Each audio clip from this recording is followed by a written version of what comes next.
د بلخ مرستیال والي علم او پوهه د انسان لپاره یو ستر نعمت وباله او دغه بنسټ ټولو غړو ته سپارښتنه وکړه چې خپلې وړتیاوې دي د خلکو په خدمت کې وکاروي.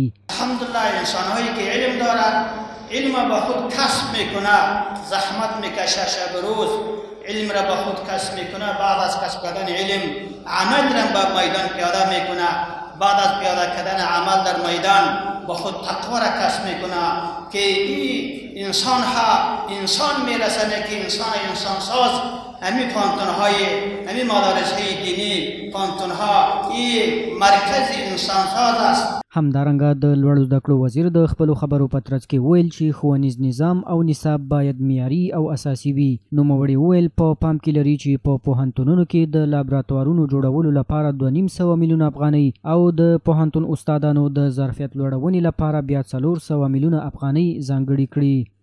2.5 میلیون افغانی تخصیص داریم برای لابراتوارا و خودیم با همه عقیده هستیم و با همه فکر هستیم اگر در یک پوهنتون لابراتوار مجهز نباشد همه پوهنتون بنای پوهنتون باید گفته نشود.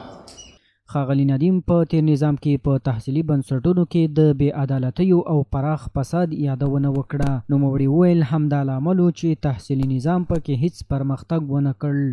قبلا در همینجا شما استادان محترمین شاهد حال هستیم مشکلات بودن. همه شکایت است که همه اندازه همی مقدار میلیون دلار آمد، همه مقدار میلیون دلار آمد، هیچ چیز نشد.